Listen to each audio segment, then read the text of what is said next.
आपको जानकर हैरानी होगी कि महाराष्ट्र का वो शेर जिसे लोग बाला साहब ठाकरे के नाम से जानते हैं, उसने महाराष्ट्र के ऊपर 50 सालों तक शासन किया और बिना मुख्यमंत्री बने, बिना चुनाव लड़े इनके अंदर कितनी ताकत थी और इनका रुतबा क्या था। इसका अंदाजा आप इसी बात से लगा सकते हैं कि केंद्र सरकार में भी जो बड़े से बड़े नेता मौजूद थे वो भी बाला साहब ठाकरे के घर पर जाकर उनसे मिलने आते थे और उनके रुतबे के आगे नतमस्तक हो जाते थे। दोस्तों, बाला साहब ठाकरे का पूरा नाम बाल केशव ठाकरे था और उनका जन्म 23 जनवरी 1926 को पुणे में हुआ।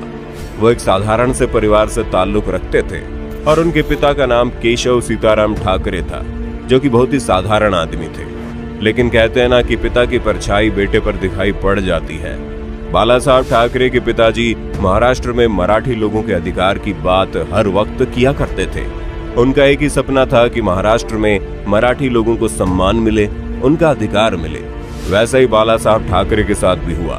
बाला साहब ठाकरे ने बचपन से अपने पिताजी को मराठी लोगों के अधिकार के लिए लड़ते हुए देखा और बाला साहब ठाकरे भी इसी रास्ते पर निकल पड़े। बाला साहब ठाकरे को कार्टून कैरेक्टर बनाने का बड़ा ही शौक था और देखते ही देखते वो एक बहुत ही मशहूर कार्टूनिस्ट बन गए। जब उनके पिता ने उनकी इस कला को देखा तो उन्होंने बाला साहब ठाकरे को और प्रोत्साहित किया। इसके बाद उनके कार्टून टाइम्स ऑफ इंडिया के संडे एडिशन में छपने लगे, लेकिन अक्सर वहां उन पर सरकार के खिलाफ कार्टून न बनाने का दबाव डाला जाता था। जिसके बाद उन्होंने साल 1960 में फैसला लिया कि अब वो कभी भी अपने कार्टून को किसी अखबार में नहीं छपने देंगे और बाला साहब ने अपने भाई श्रीकांत के साथ अपना एक वीकली कार्टून मैगजीन मार्मिक शुरू किया और वहां पर उनके हर कार्टून मराठियों को सपोर्ट करने के लिए आते थे। बाला साहब अपने हर एक कार्टून में ये दिखाने की कोशिश करते थे कि महाराष्ट्र में किस तरीके से मराठी लोगों को दबाया जा रहा है, किस तरीके से अपने राज्य के लोगों को रोजगार नहीं मिल पा रहा है और मराठी लोगों को पीछे धकेला जा रहा है। बाला साहब चाहते थे कि उनके कार्टून को देखकर महाराष्ट्र में रहने वाले लोगों के अंदर एक आक्रोश पैदा हो, लेकिन ऐसा हुआ नहीं। लगभग 6 साल का वक्त बीत गया और अब बाला साहब ठाकरे को समझ में आ गया कि सिर्फ कार्टून बनाने से बात नहीं बनेगी। वो दिन था 19 जून 1966 का, जब बाला साहब ठाकरे ने अपने कुछ साथियों की मदद से एक ऑर्गेनाइजेशन तैयार की जिसका नाम था शिवसेना। जी हाँ, वही शिवसेना जो इस वक्त महाराष्ट्र में कांग्रेस से अलायंस करके अपनी सरकार बनाई है। उस वक्त बाला साहब ठाकरे ने जिस शिवसेना को खड़ा किया था उसका एक ही मकसद था, छत्रपति शिवाजी की राह पर चलते हुए महाराष्ट्र में मराठियों का उनका अधिकार दिलाया जाए।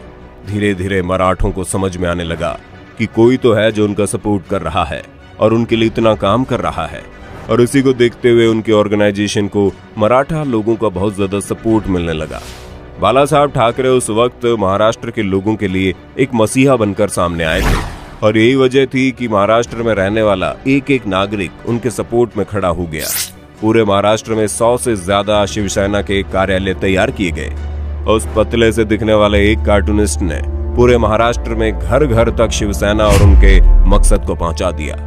शायद आपको यकीन नहीं होगा, लेकिन जब बाला साहब ठाकरे को लगा कि अब वो वक्त आ गया है जब महाराष्ट्र में रहने वाले हर एक सपोर्टर के साथ लेकर एक रैली निकाली जाए।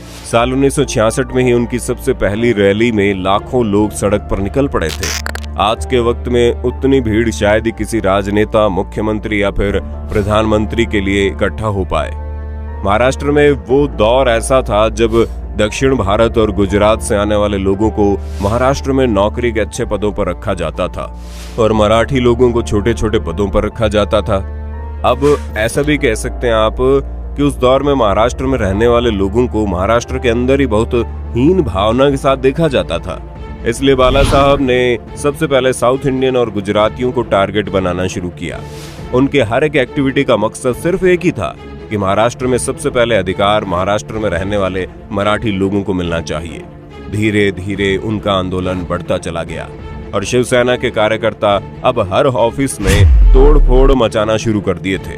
किसी भी जगह पर गुजराती, बिहारी और दक्षिण भारतीय लोगों को दबदबा होता था और महाराष्ट्र के लोगों के साथ कुछ भी गलत होता था, वहां बाला साहब ठाकरे और शिव सैनिक तुरंत वहां पहुंच जाते। हालात ऐसे हो गए थे कि शिवसेना के ऑफिस में हर रोज मराठी लोग अपनी समस्याओं को लेकर भीड़ लगाने लगे। उस वक्त राज्य सरकार के द्वारा महाराष्ट्र के लोगों को उनका अधिकार दिलाने के लिए कुछ भी नहीं किया जा रहा था। यही वजह कि शिवसेना के लोग पूरे मुंबई में तोड़ फोड़ मचाने लगे थे। बाला साहब ठाकरे के साथ इतने अधिक लोगों की संख्या थी